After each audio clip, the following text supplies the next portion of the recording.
Okay, let's jump into today's deep dive. We're looking at just one source this time, but it's really powerful. Right, it's excerpts from Amina's Red Balloon of Hope, specifically the part called A Child's Red Balloon. Exactly. And it tells this story from war-torn Gaza, but entirely through the eyes of an 11-year-old girl named Amina. Yeah, that perspective is key. So our mission really is to explore how simple things, everyday objects, can take on such huge meaning, especially in really difficult circumstances. And how they can carry hope. We want to try and, feel what's captured in the narrative. The source starts very starkly. It talks about how just yesterday, Amina Street was, full of life, kids playing, laughter. Normalcy. Yeah, normal life. But today, Yeah. it's quiet, hushed under this heavy gray sky.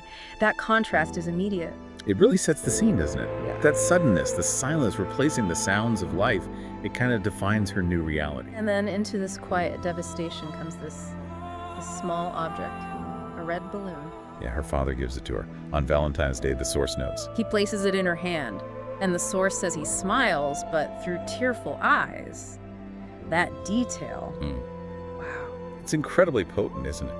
A simple gift, a balloon, something for celebration, but given with tears against this backdrop of, destruction. It says so much about trying to hold on to love, onto normalcy, even when it feels impossible. And how quickly that balloon becomes more than just a balloon. The sky is gray, the streets are rubble. But this red balloon floats. The source calls it a little stubborn flare of color against the ashes. It uses that phrase twice, I think. A little stubborn flare of color in a world of dust and ashes. Stubborn. That word, stubborn, Right. it's perfect. It's not just color, it's a defiance. It refuses to blend in with the gray. And Amina, she's only 11, but she gets it. She knows her world has shattered. But she holds on to the balloon, carries it, unties it from her wrist each morning, watches it float while she walks to school. The school walk that's changed too, right? Yeah. Your friends are quiet now, eyes down. Yeah, the source says their faces look older. Even the little kids, she notices, they know things are wrong. They shake their heads when it rains smoke instead of rain. That's heartbreaking. They understand the wrongness. But she still carries her balloon. And this is where it gets really deep, emotionally. She says its color reminds her of all the things that are still beautiful in this place. Finding beauty there, that's Right. that's resilience, isn't it? Amidst everything, she chooses to see this reminder, this physical piece of hope. It really makes you think about a child's resilience. When the sirens go off, they duck into shelters. And she holds the balloon tight. Her mother tells her it'll protect them.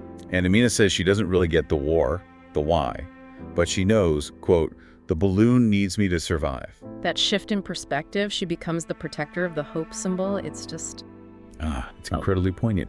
It's how a child finds some sort of agency, a purpose, even if it's protecting this fragile thing that represents everything else that's vulnerable. feeling useful in a situation that renders you powerless. Exactly. And the ritual she has, Every evening, tying it to the windowsill of their tent. and thanking it for shining when my world is dark. It's not a toy anymore. It's a companion, a constant, a little bit of light. A daily choice to see that light, that stubborn flare. The source does look ahead gently. Maybe one day when the sky is clear, she'll let it go. Perhaps. But for now, it stays, bobbing there like a stubborn hope that refuses to drift away. Unlike the laughter that drifted away from her street, this hope persists. So looking at Amina's story through this lens, the red balloon is so much more than an object. Right. It's this symbol of, stubborn light. It carries hope, memory, beauty, right there in the middle of darkness and silence. It really shows resilience in such a quiet, profound way. Not a big shout, but a persistent holding on, finding beauty when surrounded by the opposite. It absolutely makes you pause, doesn't it? And think about, our own lives. How do simple things sustain us? What symbols represent hope for you, the listener, when things get tough? Yeah, what everyday things, maybe small moments or gestures in your world hold that kind of unexpected meaning? What represents that stubborn kind of hope for you? The kind that, like Amina's balloon, just refuses to drift away, even when things feel gray. Something to think about. Where are those quiet flares of color shining in your own world?